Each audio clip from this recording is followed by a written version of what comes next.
상쾌 통쾌 정치 토크쇼 정치인싸 소개부터 하겠습니다. 네, 안녕하세요. 서영주입니다. 안녕하세요. 박성태입니다. 네, 안녕하세요. 윤희석입니다. 안녕하세요. 장성철입니다. 네, 저는 진행의 아나운서 이선영입니다. 광고부터 듣고 계십니다.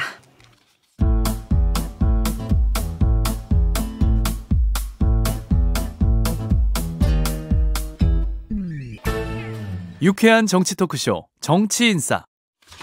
네, 여러분은 정치인싸와 함께하고 계십니다. 자, 이번 주는 이재명 정부가 출범한 지 한 달이 지난 주였습니다. 이 30여일을 돌아보면 굉장한 속도전이었다 이런 평가도 있고 한데 하나의 키워드로 좀 정리를 해서 평가를 해주신다면 어떻게 평가를 하시겠습니까?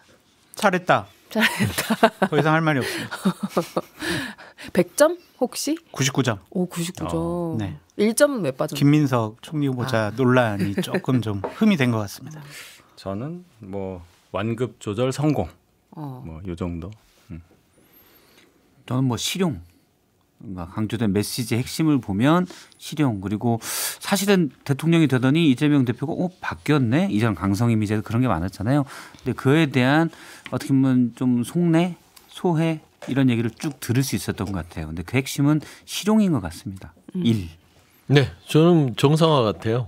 정상화. 그러니까 비정상적인 시대를 살다가 정상적인 시대로 회귀하는 듯한 그런 30일이었다라고 보이고 사실 그동안 지난 3년 동안 너무 비정상적이어서 지금 어떻게 보면 이재명 대통령이 하는 게 기본일 수도 있어요. 우리가 그냥 당연히 대통령의 책무는 이런 것이다라는 것들을 그냥 느낄 수 있는데 이게 굉장히 정상화 과정이 잘하고 있다라고 평가되는 거는 사실 지난 3년의 효과도 있는 것 같다. 근데 절대평가, 상대평가 이렇게 생각을 하더라도 기본적으로 좀 잘하고 계시는 것 같아요. 여러 가지 메시지라든지 민생경제 챙기는 거라든지 외교라든지 전반적인 것들을 보면 윤석열 전 대통령 처음 이제 국정운영 할 때 생각을 하는 거랑 그 전임 대통령들이 했던 거랑 비교해봐도 상당히 통합 메시지를 좀 강조하셔가지고 우리가 상당히 좀 불안해하고 걱정했던 갈등, 분열, 야당을 짓밟고 또 상당히 자기네들 독재할 거 아니냐 이런 생각이 많이 있었는데 그런 우려가 하나도 안 나타나가지고 절대평가, 상대평가 모두 99점 이렇게 하겠습니다. 장소장님 그 얘기는 제가 해야 되는데 먼저 하시면 어떡합니까? 제가 요즘에 정체불명 평론가가 돼버려가지고 제가 더 줘요. 아니 그게 아니라 100점 주세요. 제가 이제 우리 진영이라서 낯뜨거워서 적당한 선에서 했는데 우리 장 소장님이 저렇게 얘기를 하니 그럴 줄 알고 제가 아까 눈치 주셨잖아요. 그래서 제가 한 거예요. 현재까지는 매우 잘하고 있어요. 네, 잘하고 민주당, 국민의힘도 마찬가지지만 민주당 내에서도 이른바 비주류 있잖아요. 좀 그러면 과거에 이재명 대통령에게 대표 시절 좀 비판적이었던 분들, 그건 일국주의에 대한 비판 이런 것도 있었죠. 근데 그분들도 요즘 들어보면 정말 잘하는 것 같다. 네. 그러니까 본인이 비판했던 지점들이 이재명 대통령이 대통령이 되더니 전혀 보이지 않는다. 평가들 다들 후하게 주더라고요. 이거 아주 마음에 들어하는 정도 수준까지 대통령은 하고 있다. 근데 이제 걱정되는 건 이제 주변 사람들이 그걸 잘 맞춰줘야 될 텐데라는 우려가 들 정도예요. 네. 사실 지금 다들 긍정적인 평가를 내려주셨잖아요. 관련한 여론조사도 하나 나왔는데 한국갤럽 자체 조사고요. 지난 1일부터 3일까지 진행된 여론조사 결과 이재명 대통령의 국정수행에 대한 평가 잘하고 있다 65%, 잘 못하고 있다 23%로 과반이 넘는 수가 잘하고 있다라는 평가를 내렸습니다. 근데 이제 주목이 되는 거는 이제 워낙 초반이다 보니까 초반에 이렇게 높은 점수를 받다 보면 요거를 잘 끌고 갈 수 있느냐 요게 좀 관건이 될 수 있잖아요. 지금 봐서는 적어도 지방선거 전까지는 잘 끌고 가실 걸로 보여요. 제가 아까 완급 조절 성공하고 있다라고 말씀드린 이유가 이재명 대통령이면 요건 요렇게 할 것 같은데 그걸 안 하고 요거는 안 할 것 같은데 하고 요런 게 있다는 말씀이에요. 그럼 양쪽에서 다 지지를 더 받게 되겠죠. 탄탄한 지지층에 더해서 원래 지지세가 약하거나 안 했던 분들도 좋은데 라고 생각할 여지가 많다는 거죠. 인사도 그렇고요. 무리하게 하지 않고 가장 취임 초부터 관심이 있었던 거는 본인 사법 리스크 관련해서 정말 형소법 등을 바꿀 거냐, 공직선거법을 바꿀 거냐. 근데 그걸 딱 정지시켰잖아요. 거기서부터 이분이 대통령 되시더니 확실히 안면을 바꾸시는구나. 아, 이 대통령이라는 의미에 대해서 많이 생각하셨구나라는 생각을 저는 합니다. 메시지와 인사에서 제가 좀 읽을 수 있었던 거는 겸손하신 것 같다. 예, 예. 또 존중하는 것 같다. 그런 거예요. 그 존중이라는 것이 국민에 대한 존중도 있는 것 같고 또한 야당 인사들, 국회의원들에 대한 존중도 있는 것 같아요. 윤석열 전 대통령은 국무위원들에게 뭐라 그랬냐면 국회 가서 싸우라! 막 이러셨잖아요. 그런데 이재명 대통령께서는 국무위원들에게 국회 가서 잘 설명드려라 뭐 이런 얘기를 많이 하시더라고요. 그게 맞죠. 그러니까 선출직 공무원들에 대해서 막 무시해서는 안 되거든요. 지금 국민을 대신해서 정치를 하는 분들이니까 그런 점들이 상당히 좀 인상적이었다라고 보여지고 하나만 더 말씀드리면 강성 친명인 분들로 분류되는 분들이 이제 비서실이나 내각에 있는 것 같지가 않아요. 그래서 그것도 상당히 의미 있게 좀 보고 있습니다. 그래서 이재명 대통령께서 조금 좀 이거 내 마음대로 한번 해볼까 하더라도 뭐 예를 들면 강훈식 비서실장 아니면 우상호 정무수석 뭐 또 정성호 법무부 장관 이런 분들이 좀 다독이면서 균형을 좀 잡지 않을까. 인사 배치를 상당히 좀 잘하고 계시는 거 아닌가 그런 생각이 듭니다. 저는 그 기저에 자신감이 있는 것 같아요. 오랜 자신감. 시장 또 경기도 지사를 하면서 오랜 행정가 갈등 상황을 조정했던 그 자신감이 있는 것 같은데 제가 눈여겨봤던 지점이 뭐가 있냐면 지난번 광주 타운홀 미팅이에요. 그때 이제 그 제주항공 참사 유족이 이제 못 들어가서 일단은 소리를 들어서서 얘기하셔라. 그때 얘기했던 내용이 뭐냐면 일단 진상규명과 책임자 처벌 그리고 일단 시행령 관련된 법의 시행령에 유족에 대한 그 처우 문제 중에서 뭔가 문제가 있는 것 그걸 얘기했어요. 근데 진상규명과 책임자 처벌에 대해서 사실 저도 과거에 방송을 하고 그러다 보면 특히 참사 유족들은 정말 말씀 다 들어줘야 되고 그런 게 강하거든요. 이재명 대통령이 정확히 뭐라고 그랬냐면 책임자 진상규명에 대해서는 그거는 지금 수사기관에서 조사 수사하고 있으니 결과를 일단 기다려 보시라. 내가 지금 당장 어떻게 할 수 있는 일은 아닙니다. 그랬어요. 사실 정치인들이 그렇게 말하기가 절대 쉽지 않습니다. 더구나 참사 유족에 대해서. 대신 시행령 문제에 대해서는 그 시행령 내가 뭐 국무회에서 의결이 된 건데 이거 다 유족들과 얘기했다고 들었는데 그건 제가 확인해 보겠습니다. 확인을 지시했거든요. 그건 일처리를 그렇게 하는 거예요. 저는 그 방향이 맞다고 보고 그렇게 안 되는 건 안 된다고도 얘기할 수 있는 거는 자신감에서 비롯된 것이다. 그렇게 봅니다. 그리고 그런 부분에 대해서 저는 상당히 높게 평가합니다. 그러니까 세 부분을 저는 주목하고 있는데요. 행정과 입법을 철저하게 분리해요. 본인은 행정부의 수반으로서 대통령 역할을 하는 것이고 입법부는 입법부로서 선출된 권력에 대해서는 존중해야 된다. 그래서 입법부 할 일은 입법부. 행정부 할 일은 행정부. 그래서 굉장히 드라이하게 국정 운영을 하기 때문에 지금 크게 말이 안 나오는 것 같고 두 번째 보면은 인사 부분에 있어서도 정말 말하는 대로 진영을 가리지 않고 개인적 정치적 친분을 최소한 배제하려고 노력하는 것들. 그리고 인사 문제가 진보 진영에서도 조금 문제가 오더라도 설득을 하잖아요. 그래서 그런 부분들도 조금 눈여겨보고 가장 저는 이럴 수가 있나라고 했던 게 그러니까 권력자인 국민이 준 권한에 대해서 많은 권력자들은 그 권한을 막 사사로 있었거든요. 근데 이재명 대통령은 이 권한에 대해서 상가는 듯한 그런 표현들과 결단합니다. 우리가 뭐 특별감찰관을 즉시 임명한 지시했다든지 주목할 만한 거는 감사원을 국회로 보내겠다. 예. 사실 감사원은요 대통령 직속으로 놓고 본인이 정가의보도처럼 활용하면 괜찮은 기관이거든요. 그런데 감사원을 국회로 보내면 입법부도 행정부를 견제하는 기관인데 감사원이 국회에 가서 본인을 견제하게끔 만든다는 것들은 굉장히 권한에 대해서 사사를 쓰지 않겠다는 의지다. 현재까지는 그런 세 가지 측면을 봤을 때는 손색이 없는 상황 같아요. 그러니까 그런 측면도 이제 장 소장님 언급하신 것처럼 겸손으로 읽힐 수도 있고 박 실장님 언급하신 것처럼 자신감으로 읽힐 수도 있고 그런 부분인데 이 여론조사 관련해서 60% 국정 지지율에 대해서 이 대통령이 60% 그렇게 높은 숫자 아니다. 뭐 문재인 전 대통령은 80%였다라고 언급하면서 앞으로 더 잘하겠다 뭐 이런 의지를 담은 말을 하기도 했습니다. 23%를 받잖아요. 예. 그런 면에서도 참. 그렇죠. 네. 요 여론조사의 자세한 내용 중앙선거 여론조사 심의위원회 홈페이지 참조하시면 되고요. 방금 전에 이제 서 수장님 말씀하셨던 특별감찰관의 경우에도 어떻게 보면 대통령의 권한을 조금 이렇게 분산시킬 수도 있고 견제 기능을 하는 제도인데 본인이 먼저 대통령이 먼저 이걸 부활하겠다라고 해서 많은 평가들이 나오고 있어요. 이건 당연한 거예요. 당연한 걸 안 했던 거를 그래도 하셨으니까 지금 한 8년 이상 9년 가까이 아마 비어 있을 거예요. 그 자리가. 그걸 두 정권에서 결국 안 했습니다.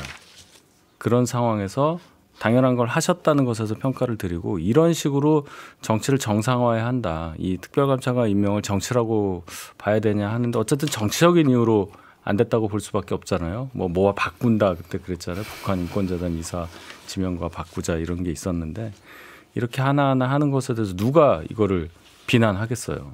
그러니까 이런 거를 잘하고 계신다. 광주 타운홀 미팅에서도 일방적인 어떤 뭐 자치단체장들의 이 자화자찬식의 얘기에 대해서 국가산단 만들면 기업이 줄 서서 옵니까? 뭐 이런 말씀하시더라고요. 그러니까 깜짝 놀랐어요. 원래 잘하시기 바랍니다. 뭐 정부가 지원합니다 이러고 박수 치고 끝나는 건데, 그래서 이건 제가 좀 더 눈여겨 볼 부분이 있다. 대통령이 되셨으니까 나라를 위해서 잘하시기를 바라는 마음이라는 전제를 깔고 말씀드리는 겁니다. 근데 제도 도입은 잘 얘기하신 것 같은데 과연 이제 누구를 임명할까? 물론 국회에서 추천을 하긴 하지만 대통령이 임명을 하잖아요.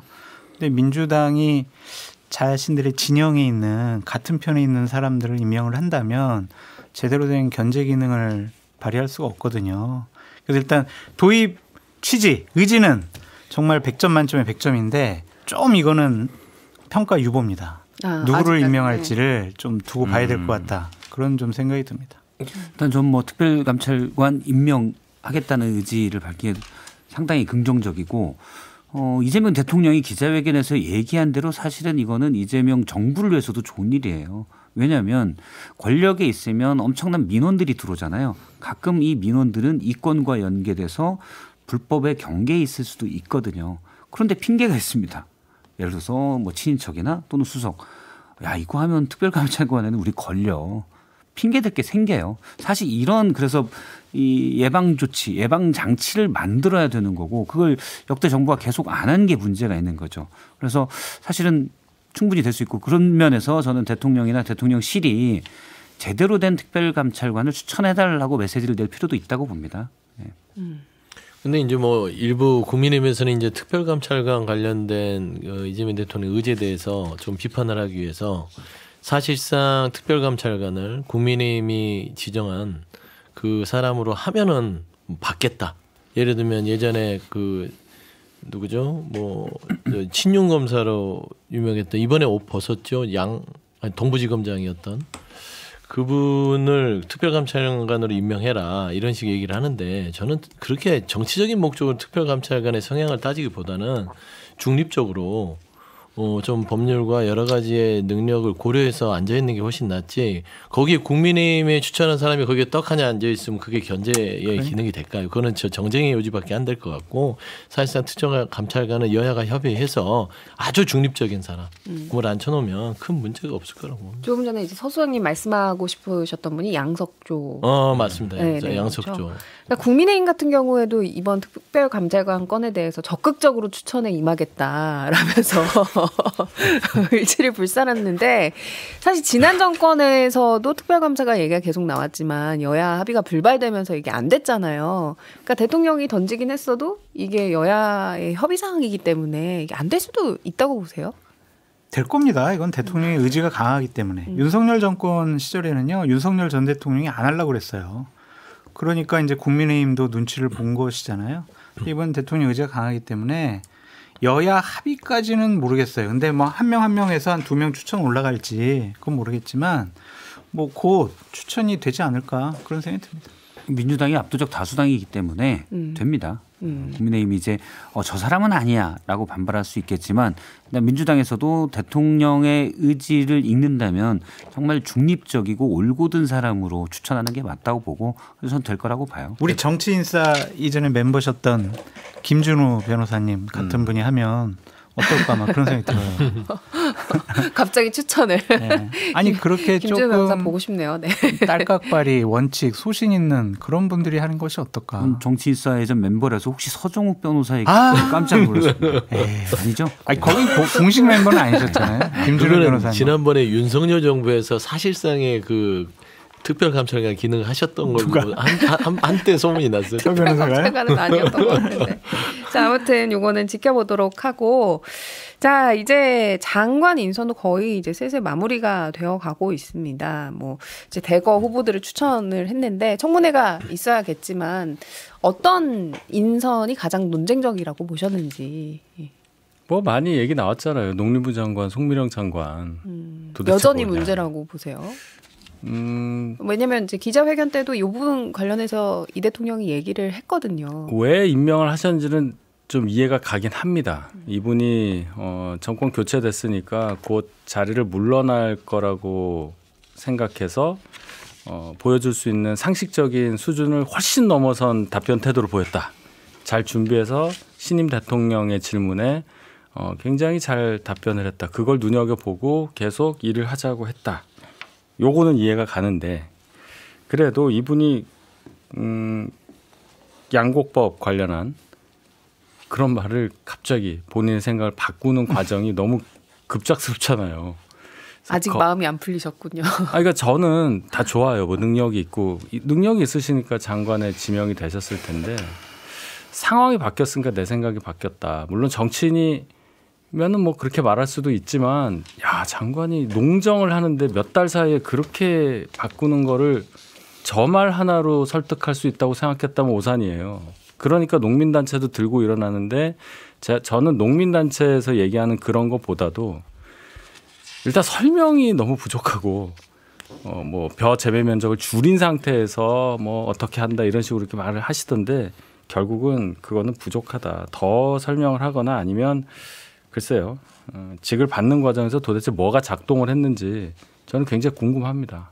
요 점은 굉장히 인사에 있어서 좀 고려가 덜 된 부분이라고 봐요. 이분이 저희 쪽에서 장관을 했다가 이재명 정부에서 장관한다 이런 뜻이 아니고 그냥 딱 요 사안만 봤을 때 이게 가능한가.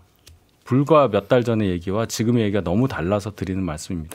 전 약간 디테일로 들어가면 좀 전 이해가 되는 게 왜냐하면 당시 민주당 일부에서도 워낙 농촌 지역 의원들이 강력하게 주장해서 양곡관리법을 그대로 통과시켰지만 자 그러면 쌀이 남아도는 게 실제 현실이고 그러면은 너무 계속 재배 면적을 줄여야 될 필요가 있는데 물론 식량 안보 차원에서 계속 가야 된다는 의견도 있지만 효율성 측면에서 너무 많은 쌀이 남으니까 그리고 쌀 소비량이 거의 반으로 한 20년만 30년 만에 반으로 줄었습니다. 그래서 이거는 차라리 우리가 자급률이 낮은 다른 작물로 바뀌는 게 낫지 않냐라는 의견이 계속 있었어요. 그러면 이거를 양곡관리법을 통해서 사실은 뭐 수매가가 공정가격 밑으로 떨어지면 무조건 대량으로 다 사들인다. 이건 문제가 있다는 지적이 일부 있었거든요.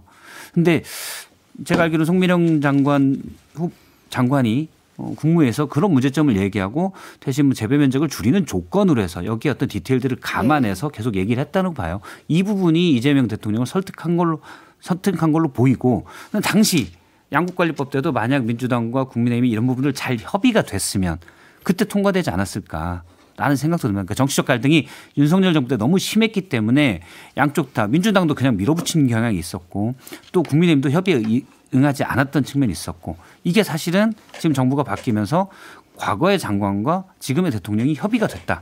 그리고 협의를 만들어가는 과정이다. 저는 이렇게 봐요. 저는 이진수 교육부 장관 후보자가 좀 논란이 많이 될 것 같아요. 네, 이분 이제 교육부총리로 지명을 받은 건데 제자 논문 10개 표절 의혹, 뭐 경향이나 한겨레 진보 신문 같은 경우에서도 제자 석사 논문과 50%가 유사하다. 그리고 교수 시절 논문 2개가 판박이다. 뭐 이러한 논문과 관련해서 상당히 많이 지금 논란이 제기되고 있거든요.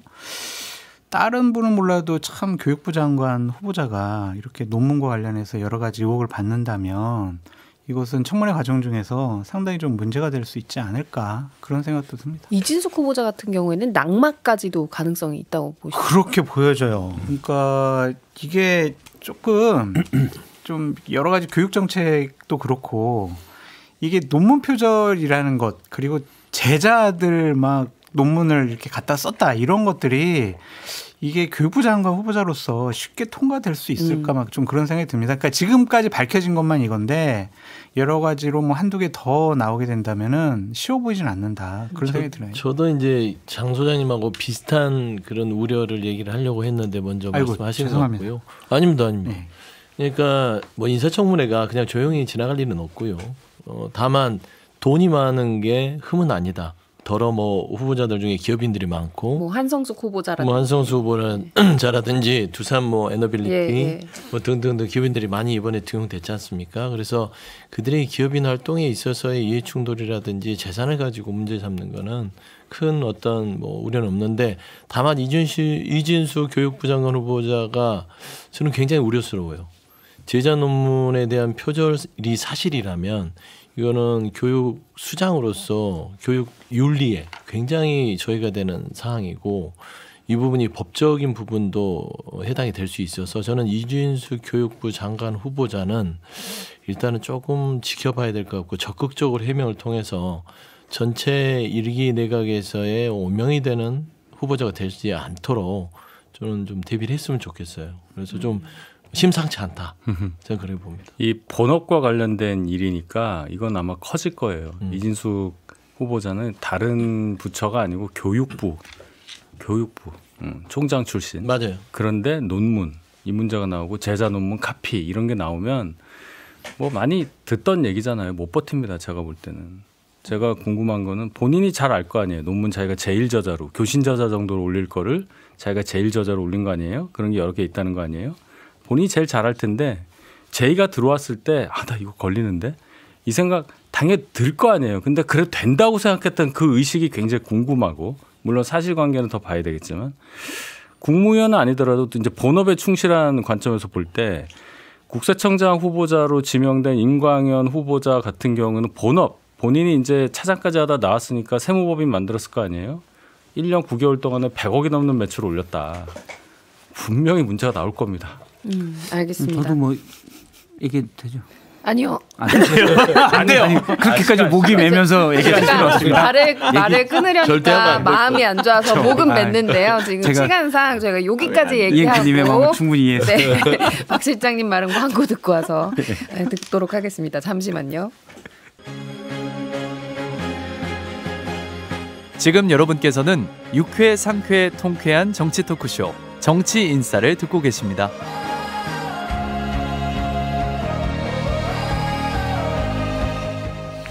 네, 정치인사 2부 계속해서 이어가겠습니다. 이재명 정부의 이제 17개 부처 장관 인선에 대해서 이야기를 하고 있었는데요. 제가 박 실장님 말씀 제 본인은 아니에요. 이게 저희가 광고 때문에 저는 그렇게까지 생각해 주실 필요는 없습니다. 목이 메어서 생존력이 강해요. 네, 저도 이진숙 후보자는 낙마할 가능성이 크다고 봐요. 네, 교육부 장관 후보자이기 때문에 그렇고 전반적으로 민주당 분위기 봐도 분위기가 쎄한 것 같아요. 많은 분들이 그렇게 얘기를 하더라고요. 이분은 좀 아니지 않느냐 이런 의견들이 좀 있어서 낙마 가능성이 크다. 특히 예를 들어서 김민석 총리죠. 지금 후보자 시절에 중국 칭화대 논문 표절이 얘기가 됐지만 사실은 뭐 총리가 그 논문 가지고 석사 논문 가지고 총리하는 건 아니잖아요. 그리고 아무도 김민석 총리를 중국법 전문가라고 생각하지 않습니다. 그래서 전 별 영향이 없다고 보는데 서울대 10개 만들기 프로젝트를 강조하면서 교육부 장관 후보자가 됐는데 권위가 일단 안 쓰죠. 그래서 쉽지 않다라고 보고 저는 임광현 국세청장 같은 경우는 물론 세무법인 만들고 근데 보도로만 볼 때는 본인은 뭐 1억 조금 넘는 연봉을 받았고 거기엔 20명 남짓한 다른 직원들 회계사를 포함해 있다. 그러면 그 부분은 좀 납득이 되는 것 같아요. 아니요. 제가 얘기하는 건 뭐냐면 1년 9개월 동안에 매출 규모가 100억이 넘었다는 얘기는 그만큼 일을 많이 갖고 왔다는 얘기잖아요. 그 과정을 얘기하는 거예요. 일을 잘해서 돈을 많이 벌었다. 뭐 그걸 뭐라고 하는 게 아니라 그 정도 매출이 나왔다는 것에 대해서 그러면 결국 정관 예우 아니에요. 그 얘기가 들어갈 겁니다. 분명히. 네, 대형 세무법인이기 때문에 사실 20명 정도 되면 그 매출은 좀 봐야 되지 않을까 싶습니다. 그 부분에 이제 청문회에서 자세하게 좀 질의가 이어질 것으로 보이고. 그러니까 임광현 구세청장 같은 경우는 청문회에서 소명하면 돼요. 매출이라는 게 어떤 기관에서 어떤 서로 간의 거래 내역서를 했는지 보면 되잖아요. 그래서 이게 정관이라는 것도 그 기업을 보면 되잖아요. 그래서 저는 이게 어떤 심한 어떤 압력이라든지 권력을 행사해서 그랬다면 문제가 되겠으나 사실 정관이라는 것들이 그러면 법조계에 있는 사람들은 정관 부분에 있어서 어떤 그 관행적으로 하는 것들에 대해서 처벌하나요? 그래서 이제 그거는 부도덕한 의식이 있을 수 있어서 지적은 당하겠으나 구세청장의 어떤 후보자로서의 자격 시비까지 완전히 가긴 힘든데 이진숙 교육부 장관 후보자 같은 경우는 제자 논문입니다. 그냥 본인의 논문을 중복게재하는 거는 그냥 어떤 학자로서의 윤리의식 부분에 있어서의 중복게재에 책임이 있어서 사과하고 반성하면 되지만 제자들의 논문들을 가지고 본인이 어떤 자신의 그 학업적인 성취로 썼고 그거를 표절해서 활용했다면 이 부분은 저는 국민정서에는 맞지 않을 것 같아요. 그러니까 그게 조금 더 차라리 구세청장보다는 더 조금 더 우려스러운 부분입니다. 이진숙 후보자 같은 경우에도 뭐 인사청문회에서 소명을 하겠다고 했는데 교육수장으로서의 자격을 입증할 수 있을지 좀 지켜보도록 하고 이제 또 하나 이야기가 나오는 것들 뭐 진보 언론에서조차 민주당의 낯선 인선이다 이런 표현을 한 부분이 검찰 출신의 봉욱 민정수석이거든요. 근데 이제 민정수석 같은 경우에는 이재명 정부에서도 검찰 출신을 기용할 것이다 뭐 이런 예측도 많이 나왔었거든요. 근데 이를 두고 뭐 조국혁신당이라든지 좀 거센 비판을 하는 측면이 있긴 있더라고요. 그러니까 조국혁신당에서 이제 검찰 출신 인사들 뭐 봉욱 수석 외에도 뭐 이진수 법무부 차관, 뭐 성상원, 뭐 대검 뭐 검찰부장 뭐 이런 분들 자꾸 이렇게 실명을 거론하면서 얘기를 하시고 아예 명단까지 만들어서 뭐 윤건희 정권 부역 검사해가지고 뭐 전달했다는 거 아니에요. 그러니까 주로 이제 이 논의를 이끌고 있는 쪽은 이제 조국혁신당으로 보이는데 그럼 왜 그러느냐? 정치적인 고려가 있다고 봅니다. 검찰 개혁이라는 게 있을 텐데 검찰에 의해서 뭔가 많은 피해를 받았다고 스스로 가장 심하게 느끼는 쪽이 조국혁신당이라고 보고. 그렇다면 이 과정에서 물론 민주당이 주도해서 검찰 개혁이라는 걸 하겠지만은 조국혁신당도 그거에 못지않게 거기에 기여했다는 정치적인 평가를 얻어서 독자 정당으로서 생존하기 위한 내년 지방선거에서 의미 있는 당선자를 내기 위한 사전 포석이라고 보여요. 그래서 굉장히 세게 나가고 있다. 그렇게 저는 봅니다. 박은정 의원이 SNS에 굉장히 이제 강한 어조로 요거 관련해서 썼더라고요. 그러니까 이진수 법무부 차관 관련해서 윤석열 전 대통령 석방 결정에 관여를 했었다. 이런 취지로 법무부 장관의 한동훈을 검찰총장에 다시 윤석열을 써도 개혁이 된다는 말이냐라고까지 적었는데 어떻게 평가하세요? 적절치 않습니다.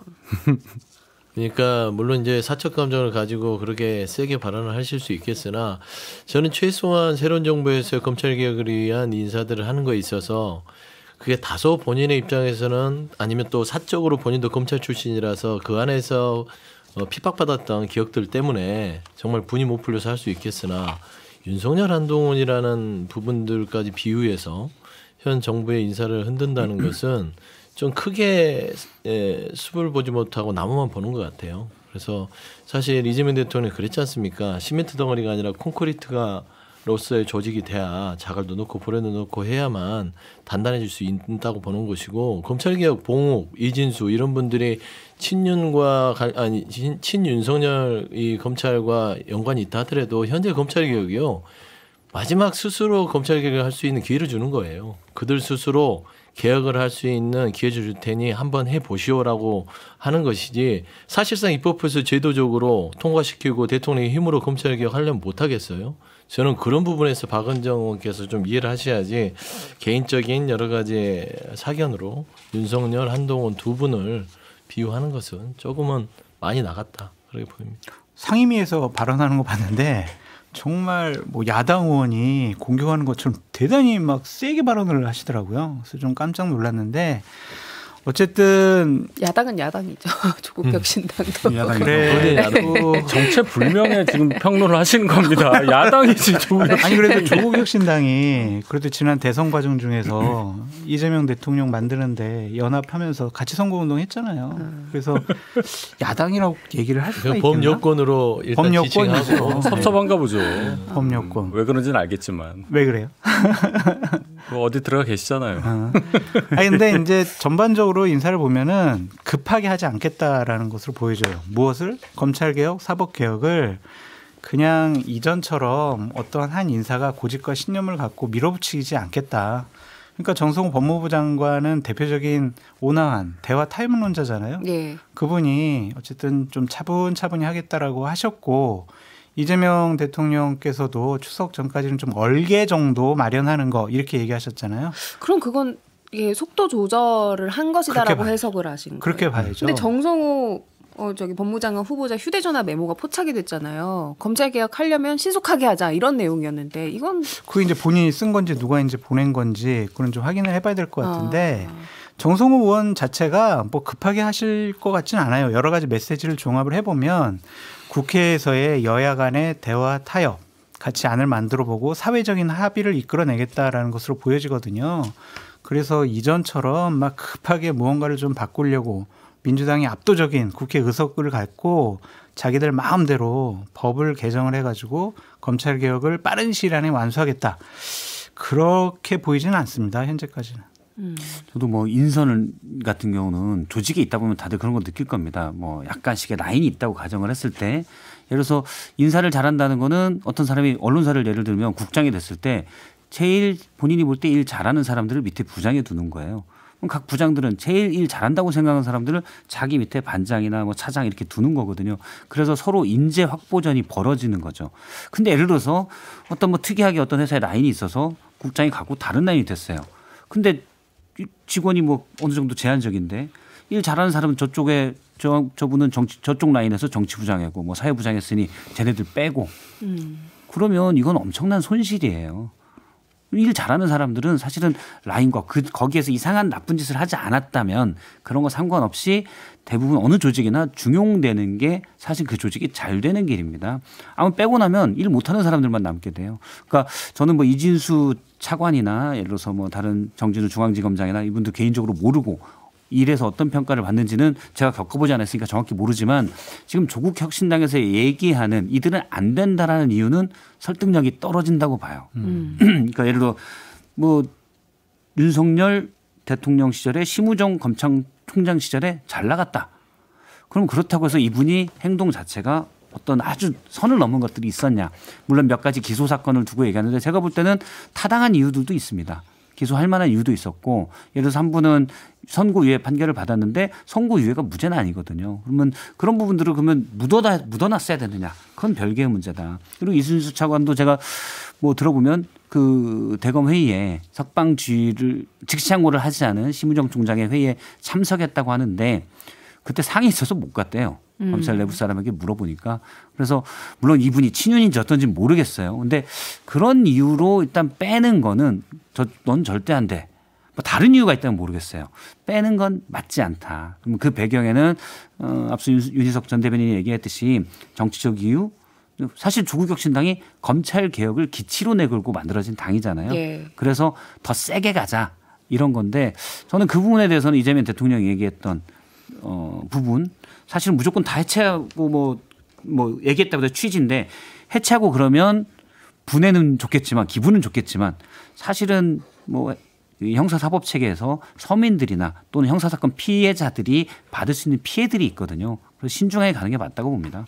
그 봉욱 민정수석과 관련해서 이제 검찰 출신이 민정수석일 때 검찰 개혁이 잘 될 수 있을 것이냐 이게 또 하나 조국 혁신당 쪽에서 하는 우려거든요. 근데 또 반론으로는 검찰 출신만이 또 이 손을 댈 수 있다 이런 반론도 있고. 그러니까 네. 예를 들면 수술하는 집도의들이요.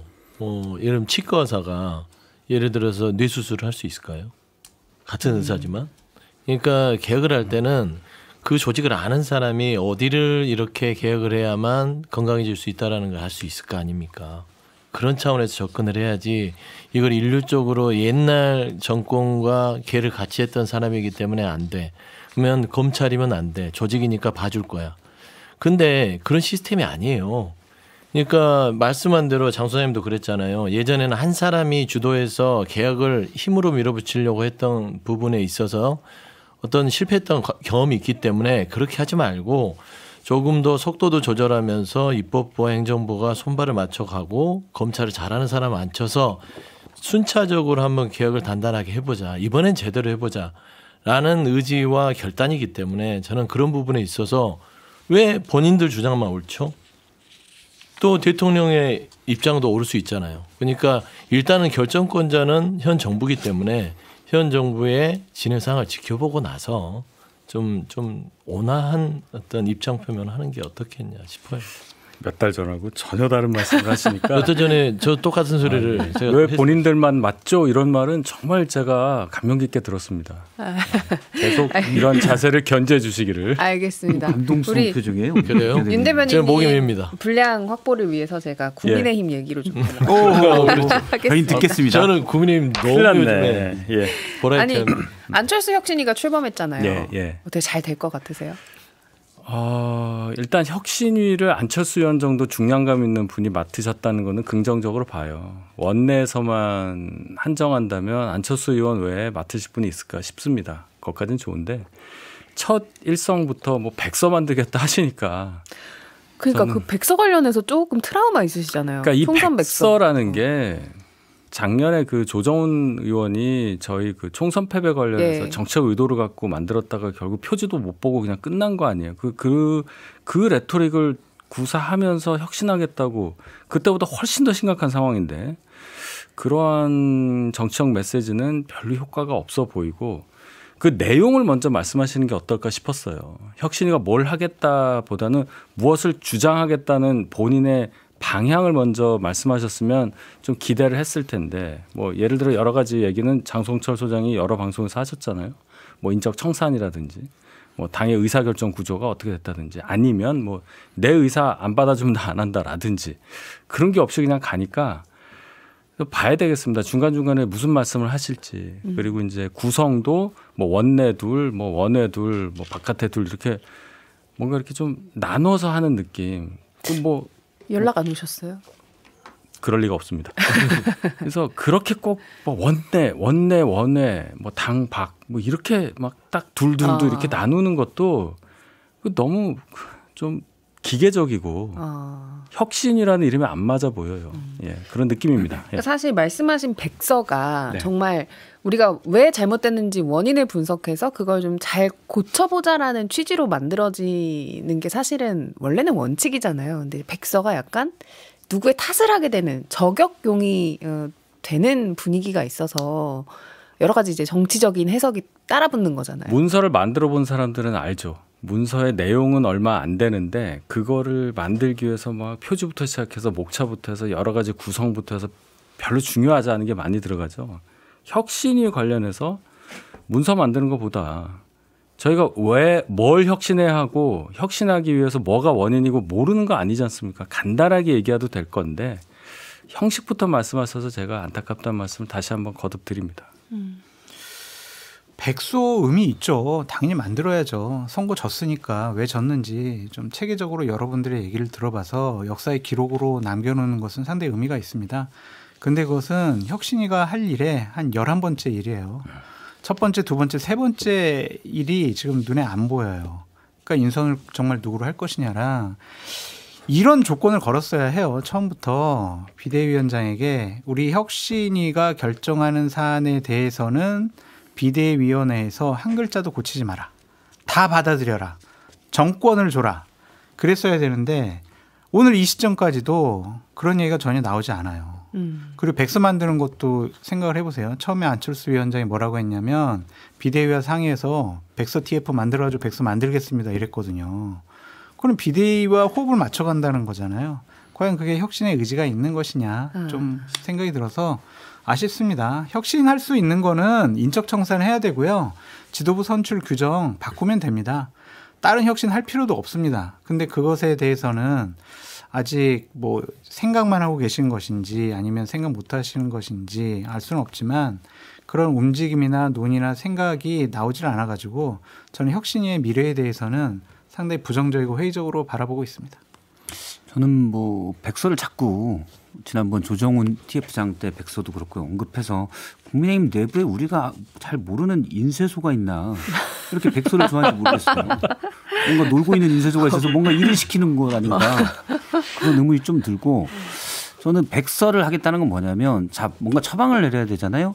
그럼 백서를 보고 처방을 내려야 되죠. 네. 그러면 지금 엄청 급한데 백서 나올 때 안철수 위원장 같은 경우는 뭐 7월 말쯤 안에 내겠다고 하는데 그때까지는 손 놓고 있겠다는 거예요. 약간 의사적 특성도 있는 것 같아요. 일단 환자 들어오면 CT나 MRI부터 먼저 찍고 보겠다 이런 것 같은데 저는 지금 급한 외상 환자라고 봐요. 그래서 누가 봐도 딱 보이는 건데 이거를 지금 당장 응급수술이 필요한데 뭐 백서 그건 나중에 좀 천천히 해도 됩니다. 이건 기록으로 남기기 위해서. 지금은 누가 알아도 뻔한 처방들이 필요하잖아요. 말씀하신 인적 쇄신해야 되고 최소한 상징적이라고도 해서 어떤 수구에 기댄 분들이 더 이상 그 생각을 못하게 하는 그런 조치라도 필요한데 백서 만들고 하면 뭐 진짜 말씀하신 대로 폰트 24로에 13으로에 이것 가지고 시간 끌다가 그때까지는 그냥 여러 논의만 할 수밖에 없는 그래서 제대로 된 일머리가 아니다라고 생각을 합니다. 이게 일의 순서가 좀 틀렸다고 봐야죠. 지금 국민의힘의 혁신위 구성은요. 왜 그러냐면 우리가 이제 도배로 비유를 할 때 도배 벽지가 누렇게 뜨고 곰팡이가 슬어서 완전히 그 부분들을 이제 새로 도배를 해야 돼요. 그러면 벗겨내고 거기를 닦아내고 새로운 벽지를 발라야 되는데 지금 이제 국민의힘은 그 누런 벽지, 친윤의 벽지가 그대로 곰팡이가 쓴 채로 있는데 여기 혁신을 덧칠하려고 하는 겁니다. 그럼 그 혁신을 입혀봤자 도배가 제대로 되겠어요? 그 안에서 떠서 제대로 된 혁신이 이루어지지 않는 거예요. 지금 현재 그런 상황이기 때문에 안철수 의원이 하는 혁신은요. 말씀한 대로 백서나 좀 건들고 TF를 통해서 선언적 의미를 하되 결국에는 혁신다운 혁신을 할 수 없는 것이죠. 지금 국민의힘이 해야 될 일은 지난 총선에서 패배한 친윤에 누렇게 떠버린 그리고 곰팡이가 쓴 탄핵 반대의 세력들을 다 벗겨내고 깨끗이 벽을 닦은 다음에 새로운 어떤 도배지로 바르지 않고서는 국민의힘이 변할 수 없어요. 지금 이제 다들 비판적인 말씀 해주셨는데 안철수 의원이 안 계시니까 제가 안철수 의원이 왜 백서 얘기를 했을까를 그냥 혼자 생각을 해서 대변을 해보자면 아까 얘기한 대로 이제 백서를 만드는 취지가 정말 그런 원래 그 취지보다는 결국에는 이렇게 안 됐으니까 누군가의 탓이다라는 이 친윤 때문이다라는 합리적인 명분을 만들고서 청산을 하자 이런 생각이 아니실까 싶은 거예요. 저는 안철수 의원이. 근데 그게 좀 이제 시간상 안 맞아요. 안 맞는 전략이다라고 보시는 거거든요. 지금 현재 친윤이 지도부가 다 따지고 보면 그대로 권선동, 송원석 이 라인으로 가고 있는데 혁신을 백서를 해서 당신들 책임이라고 던져줘요. 뭐 그분들이 그렇습니다. 백서를 들고 다 해산하나요? 그렇지 않잖아요. 그러니까 이 혁신의 백서를 만드는 거는 본인이 정치적으로 그냥 하나의 이미지와 당에서의 어떤 존재감을 드러내는 정도 수준으로 제가 너무 깊게 생각했군요. 네, 활용하는 것이지 네. 혁신안에 백서가 나와도 지금 국민의힘이 마땅히 바뀔 만한 상황은 아닌 것 같다는 게 개인적인 생각입니다. 진실로 혁신위의 역할에 대해서 고민하고 받으셨다면 저 같으면 일의 순서가 혁신위에서 뭔가 결과가 나와서 당이 어떻게 변하겠다는 전체적인 어떤 의사표시가 있은 후에 전당대회가 있어야 되잖아요. 근데 전당대회가 혁신이 마치는 기간보다 먼저 있을 가능성이 커요. 지금 뭐 8월 15일 정도로 예측이 되고 있죠. 그러면 지금 최소한 60일의 기간을 달라고 했던 안철수 위원장이잖아요. 그러면 그 중간에 전당대회가 있단 말이에요. 그래서 일부는 비대위의 얘기를 하고 일부는 새 지도부의 하겠다는 거잖아요. 이게 다른 거죠. 그래서 만약에 저보고 혁신위원장 하라고 했으면 전당대회 연기해라라는 말부터 했을 것 같아요. 그래야 진짜 혁신이죠. 뭡니까 이게. 일부는 비대위 물러날 2달짜리 비대위에다가 얘기를 그 뭐가 되겠어요. 그런 그렇죠. 비판을 하게 돼요. 제가 혁신위원장이라면은 송원석 비대위원장 당신부터 물러나라고 했어요.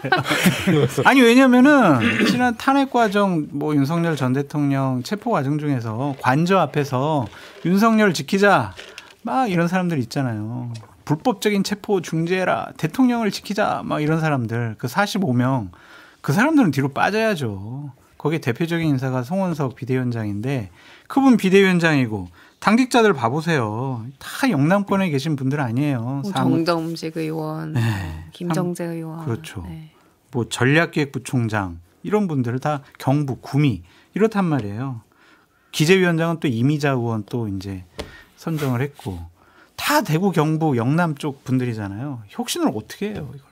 뭐 안철수 혁신이가 할 수 있는 유일한 길은 앞서 이제 장수현님 얘기해 줬지만 전당대회 룰을 바꾸는 것.